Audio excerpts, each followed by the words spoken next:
आज मी तुम्हाला हिरवीगार रसरशीत आणि बघताच तोंडाला पाणी सुटणारी सुकी मेथीची भाजी आणि त्याबरोबर जवसाची चटणी अगदी सोप्या पद्धतीने करून दाखवणार आहे। त्यामुळे व्हिडिओ शेवटपर्यंत नक्की बघा।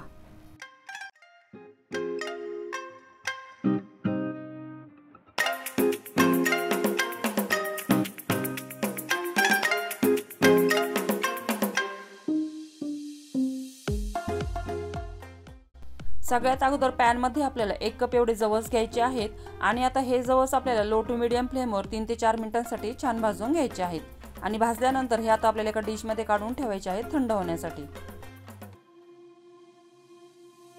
आता आपल्याला अर्धा कप एवढे तीळ घ्यायचे आहेत आणि आता हे तीळ देखील लो टू मीडियम फ्लेमवर 3-4 मिनिटांसाठी आपल्याला छान भाजून घ्यायचे आहेत आणि भाजल्यानंतर दुसऱ्या एका डिश मध्ये आपल्याला हे काढून ठेवायचे आहे थंड होण्यासाठी। आता आपले जवस आणि तीळ थंड झालेले आहेत। आता सगळ्यात अगोदर आपल्याला मिक्सर जार मध्ये जवस घालायचे आहेत आणि हे कोरडेच वाटून घ्यायचे आहे, कारण यामध्ये खूप जास्त प्रमाणामध्ये फायबर असतं आणि याची साल देखील थोडीशी कडक असते, तर ती वाटली जात नाही, म्हणून याप्रमाणे आपल्याला अगोदरची पावडर करून घ्यायची आहे। आणि आता यानंतर यामध्ये आपल्याला तीळ घालायचे आहेत। यानंतर 20 ते 25 एवढ्या लसणाच्या पाकळ्या आपल्याला घालायच्या आहेत आणि आवडीप्रमाणे लाल तिखट घालायचं आहे। इथे मी 3 चमचे एवढं वापरलेलं आहे, तुम्ही कमी जास्त देखील घेऊ शकता। आणि त्यानंतर चवीनुसार मीठ घालायचं आहे आणि हे आपल्याला वाटून घ्यायचं आहे। अशा प्रकारे मी ही चटणी वाटून घेतलेली आहे। आता ही चटणी आपल्याला काचेच्या बरणीमध्ये किंवा चिनी मातीच्या बरणीमध्ये किंवा तुम्ही स्टीलच्या डब्यामध्ये देखील स्टोअर करून ठेवू शकता आणि दररोज 1 चमचा खाऊ शकता। यानंतर इथे मी 2 जोड एवढी मेथीची भाजी घेतलेली आहे आणि सगळ्यात अगोदर आपल्याला ही भाजी निवडून आणि त्यानंतर 4-5 पाण्याने स्वच्छ धुवून आणि चाळणीमध्ये निथळत ठेवायची आहे। यानंतर मिक्सर जार मध्ये मी 7-8 हिरव्या मिरच्या आणि खूप जास्त प्रमाणामध्ये इथे लसूण घेतलेला आहे, म्हणजे 2 कांड्या एवढा घेतलेला आहे आणि आपल्याला भाजीसाठी जेवढं मीठ लागणार आहे ते मीठ घालून याप्रमाणे आपल्याला हे ओबडधोबड वाटून घ्यायचं आहे। आणि त्यानंतर कढईमध्ये तेल घालायचं आहे। तेल गरम झाल्यानंतर यामध्ये अर्धा चमचा एवढी मोहरी घालायची आहे। आम्ही पालेभाजीमध्ये जिरे घालत नाही, तुम्हाला घालायचे असतील तर तुम्ही इथे अर्धा चमचा जिरे वापरू शकता। त्यानंतर आपण जी मिरची आणि लसूण वाटून घेतलेलं आहे ते यामध्ये घालायचं आहे आणि 1 मिनिटासाठी आपल्याला लो टू मीडियम फ्लेमवरच परतून घ्यायचं आहे।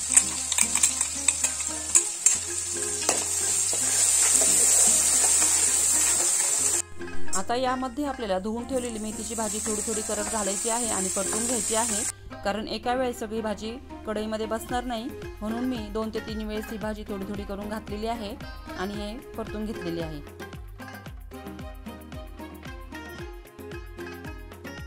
अशा प्रकारे आपली सगळी भाजी परतून झालेली आहे। आता यावर झाकण ठेवून आपल्याला लो फ्लेमवर फक्त 2 वाफा काढून घ्यायच्या आहेत। यानंतर इथे मी पाव वाटी एवढे भाजलेले शेंगदाणे घेतलेले आहेत आणि आता या शेंगदाण्यांचा असा आपल्याला जाडसर कूट करून घ्यायचा आहे। आता एकदा भाजी आपल्याला हलवून घ्यायची आहे आणि परत यावर झाकण ठेवून आणखी 1 मिनिटासाठी आपल्याला शिजू द्यायची आहे। आता तुम्ही बघू शकता आपली भाजी देखील छान शिजलेली आहे आणि यातले पाणी देखील थोडे कमी झालेले आहे।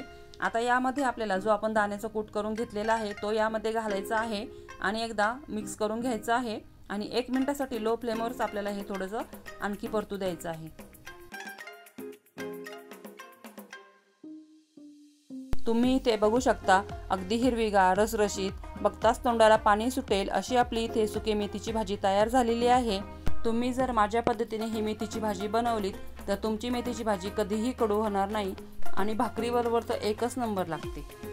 व्हिडिओ आवडला असेल तर व्हिडिओला लाईक, शेअर आणि चॅनलला सबस्क्राईब नक्की करा, जेणेकरून अशा सोप्या रेसिपीज यापुढे देखील तुम्हाला बघायला मिळतील।